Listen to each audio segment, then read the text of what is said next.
So what we'll talk about is something that is going to piss off like a lot of people. I just think Forex is not something that anybody should do. First of all, you have to understand that Forex is like a cult of Forex. There are people who, when you say something against Forex, they immediately jump to its rescue and start saying things like, no, the problem was you.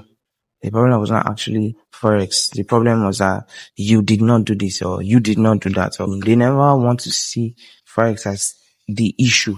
Forex cannot be wrong because they are sort of indoctrinated to be that way. And we'll get into why they believe that way. I think that you should just try and keep an open mind to what I'm about to say. So the first thing that you have to ask yourself is, why Forex? Why is Forex so special? Forex is so special basically because of money.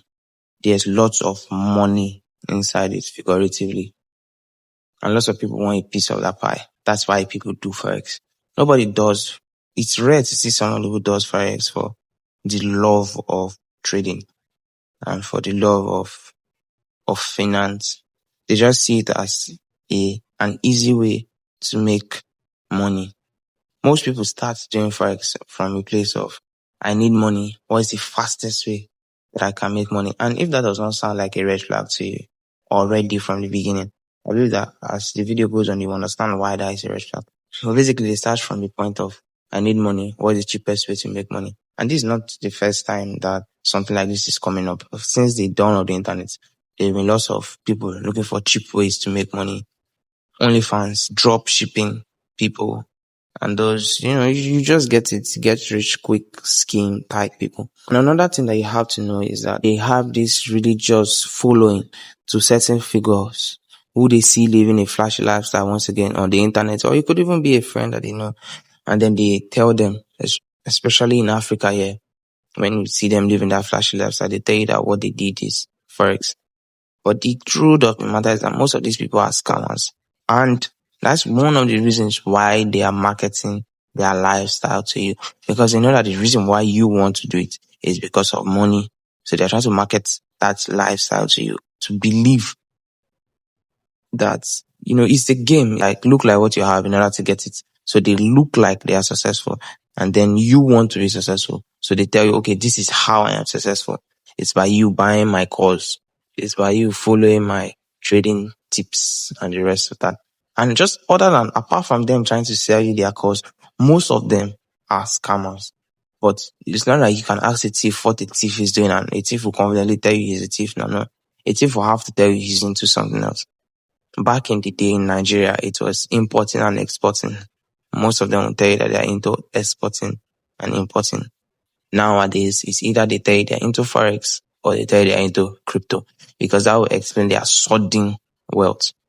I don't know how many of you have watched the movie Wolf of Wall Street. In the movie, even the trading experts told Leonardo DiCaprio's character, Jordan Belfort, that nobody actually knows how the market is going to go. Forex it seems like a thing for the people, like it's a crack in the matrix. But it seems that this Forex stuff is actually not your game. Especially those of you who are, those people who say they are doing day trading. It's not your game. Forex and the entire money structure has always been for the banks.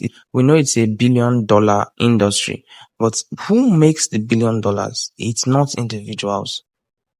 In order for the banks to make money or these corporate organizations to make money, you have to lose. Someone else has to be losing in order for them to make money.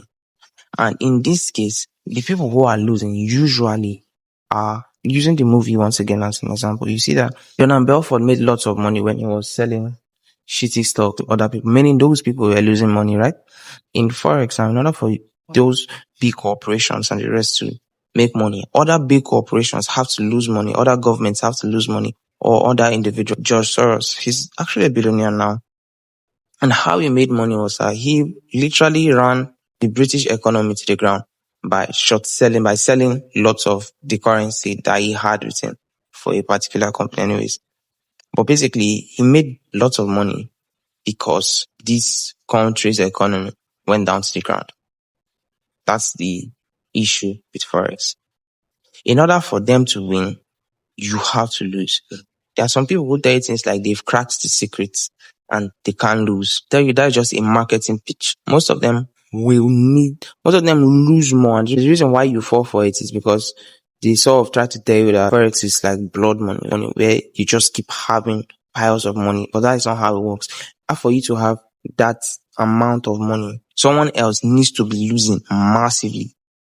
And like I said, there is no technical know-how in it. The only people who really make money from this thing are people who trade for the long run, yearly. So they make their profits once in a year, once in 3 years. Those people who say that they are day traders, most of them are actually lying. Another reason why I don't think it's a good idea is because it's not a very sustainable niche. Like I said, in order for you to make it, someone else has to lose. And before you build up to that huge win, months of loss, actually, before you hit that one big win. And you could get that one big win like all once in 2 months. So your life is up and down. You're very rich today. You're begging for clothes the next day. It's basically like being a fraudster, the lifestyle of a fraudster. And in order for them to now keep up with that appearance of always being successful, that's why some of them now have to venture into things such as scamming. And if you have not gotten it by now, obviously, what I am saying is that there's no difference between Forex trading and gambling. It's basically the same thing. I mean, high stakes gamblers also study the markets, don't they? They study the players. They see that Ronaldo has not scored in the past 3 games. So they say, okay, there's a high possibility that he would score in this game. He's a big game player after all. So this is a big game he's going to have to score. The same way that these people also study their charts. Another thing is the dopamine factor of it. There's a reason why people are addicted to things such as gambling and drugs. It's because when you make a win, you get dopamine hits. That where you get you anytime you make a win or anytime you see your chart go down or whatever, it's just an emotional roller coaster. And because of that, the lows are very low and the highs are very high.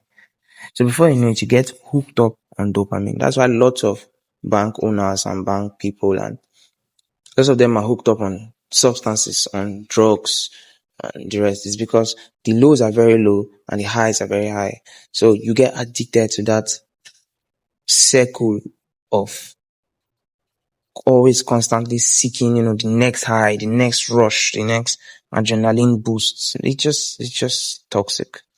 And that brings me to my own experience. I learned from a guy. He was a Nigerian and he had lots of money. He started trading for other people. Then one day he lost everything that he had made.